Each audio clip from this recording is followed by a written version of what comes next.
We have with us today Eika Chaturvedi Bannerjee, one of India's top business leaders and founder of Eikam, where she delves into ancient wisdom to solve contemporary issues.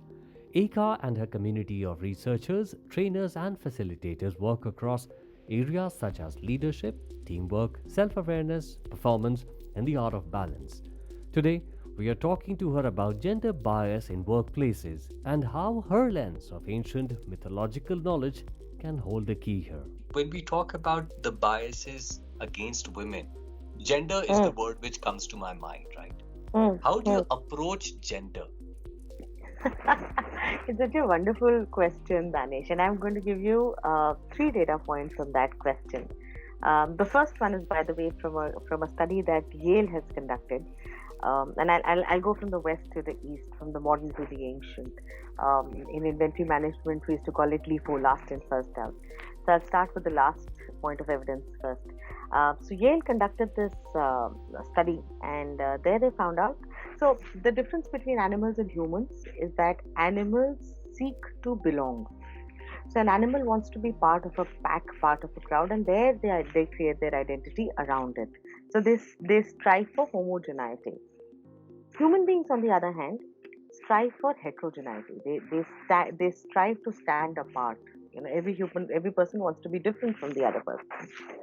So that was the underlying for why Yale conducted the study. And in that study, they found that what are these markers? How do human beings differentiate themselves? How is each person different from another person?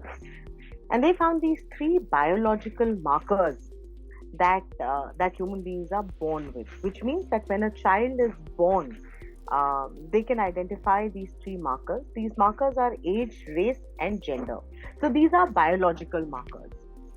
Now, what that means is that a child can recognize an old person from a young person, people of different races, so a black person from a brown, from a white to a pink to a yellow, etc., and recognize a man from a woman. So that's your biological basis for gender. I'm going to step back a bit more now and get into what our mythology talks about, the Indian mythology and the other ancient wisdom talks about. Gender has been it's been about the gender roles that we assign to what's the physical representation. So we're all human beings, and gender is just one aspect of how we are a human being. And so it's always very interesting to study how different civilizations have assigned their gender roles. So that's at the second level that we understand gender. For instance, we all know about old Europe and Africa, and we know that there the premium on the physical manifestation of your gender, whether you were a male or a female, was related to your parenting and nurturing capabilities, was related to fertility. Frankly, it gets expressed even in our modern day contemporary memes and contemporary tropes in the context of Matrushka doll or Santa Claus or Father Bear or Sergey. All of these are tropes that represent our relationship with gender. And then actually in India, it's even more interesting. So that was your Europe and Africa's. Then there's the West, the entire biblical context where gender or the manifestation of genders in the form of the knight in shining armor, the hero is the male, and the damsel in distress is the female. So, as they say, the classical archetypes of the woman archetypes are that of the mother, the maiden, and the harlot. And similarly, the classical archetypes of the male is the king, the sage, and the warrior. Later on, of course, with Jung and with Freud, we added the jester, etc. But largely, those are the archetypes. In this side of the world, we've always considered gender or gender roles to be defined as absolutely partnerships. So we aren't fussed about parenting in the physical representation of gender. Our mother substitutes have been many, from trees to river to plant to stone to animals. We've had plenty of mother substitutes. We also have no large truck with the rescuer, the protector, and the protected. There is enough in our mythology about the woman having been the protector, etc. In fact, one of our favorite stories has been that of Keikei and Dashrath in that genre. So that's the Indian context. Now I'm going to go back even further and go back to the Egyptian civilization. In the Egyptian civilization, Danish, there used to be this concept of the Tehutian principles. The Tehutian principles were basically the word of God. So Tehuti was the voice of God, and the Tehutian principles were the principles on which the universe operated. These principles, as the Egyptian civilization expanded and collapsed, traveled out, and these traveled to the east in what we know as Rita, the cosmic order. They are the underlyings of Veda. In popular terminology, you hear of them in the context of Vidhi ke Vidhan, the laws of nature, Rita. And then they traveled to the west as to Greece, etc., as something called Hermetic principles. So Hermes was also messenger of God, and these became Hermes principles. So Hermes explained how the universe functions. The reason I'm giving this long context is because of the 7 universal laws that have been spoken of since time immemorial. One of the laws there is gender. And interestingly, the law of gender comes just after the law of polarity. The law of polarity says that every quantity has its expression across a range of continuum. And I'm going to use a very simple example for this. So, what's hot to you? So, hot and cold are very subjective terms. What's hot to you may be cold to me, what's cold to me may be hot to you. And they are basically the continuum of a quantity called temperature. So, temperature is a quantity, and hot and cold are continuums around it. And there's a whole range of temperatures. Similarly, gender has been considered since ancient times a quantity which has 2 polarities, which is female and male. Why do you need the female and the male? The only relevance of the physical manifestation of the female and the male is only where you need to reproduce. Other than that, it does not matter. It's a whole continuum in between the female and the male polarity. Now, why it's interesting is because, and now I'm going to come back from the past to the present in the same order. Why it's interesting, Danish, is because in the Indian mythology or in the Indian ancient wisdom, we've actually always celebrated all forms of cisgender along that continuum. So there is, of course, the pure female, which is Devi, and there's the pure male, which is your Brahma, your Vishnu, and your Mahesh. But in the middle, there's all kinds. There is Arjun, who's as male a warrior as it gets, but was Brahannala for a year of his life. There is the Ardhanarishwara, which is the ultimate expression of love, the man and the male and female coming together. There is Vishnu, who is all male incarnate, who takes on the form of Mohini while the Amrit Manthan is happening and becomes Mohini to distribute the Amrita. There is the context of Krishna becoming Ravan's wife for one night so that somebody would mourn him before he's sacrificed. So we've had a whole continuum of these and have always worshipped all of them.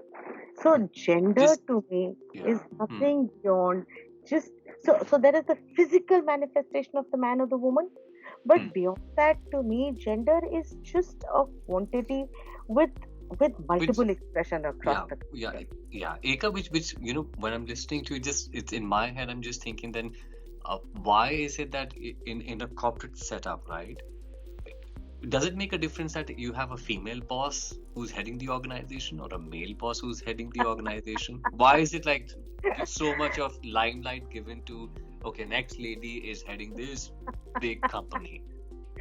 You know what, Danish? In all my years as the corporate CEO, and I was the CEO of a largely male-dominated industry with multiple complex stakeholders, the question that would come to me very, very often as the woman leader used to be, so madam, what are your challenges as the woman leader?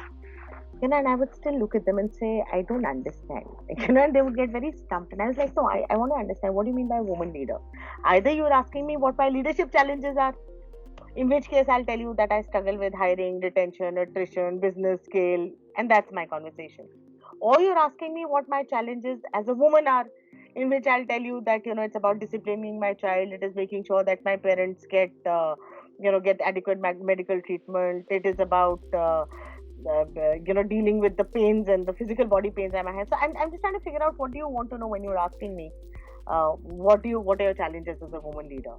And honestly, Danish, in fact, there's a book that I'm writing that should be out very soon. It's called Goddess in the Boardroom, which was to answer exactly this question about saying that, uh, you know, what are the challenges of women leaders? When you speak to leaders, Danish, and here's the funny part, whether they're male or female, they don't want to talk about gender. The conversation collapses very quickly. And that's when I realized that the leader, and I'm going to give you a live example of what a woman leader has to say and what a male leader has to say. So the woman leader would tell me that, Eika, I don't understand, why are you continuously harping on about me being the woman leader, which is exactly what my disconnect was. And the reason I would ask this question is because, I used to often wonder whether this is something that only I'm struggling with. Given that you come and ask me about being a woman leader. And then they would respond to say that, look, there are leadership challenges. Where is gender in this? Is that my male counterpart has their challenges that are leadership challenges? So my challenge, for instance, may be as the leader that I get very upset with myself, or I feel very guilty when I have to sack somebody. But similarly, my male counterpart has his challenges, where his challenge may be that he's very impatient and has serious anger management issues with the team. Why are you ascribing gender to it? They are leadership challenges, right? And I must confess that so I've been in industries, whether it was financial services, whether it was skilling and employability, whether it was wealth management, and now that I run a wisdom organization, I have always found it very condescending to be treated as a woman leader. For the bosses that I've had, there's actually been no difference in learning or leadership, whether it was a male boss or a female boss. And I'm not even going to go out on a limb to say that no, I find that female bosses are more nurturing. No, they're not. My male bosses have also been very nurturing. So in the corporate world, my sense is that it is a bias we've created because it is convenient. I'm going to share something very personal with you, Danish, and I usually don't talk about this.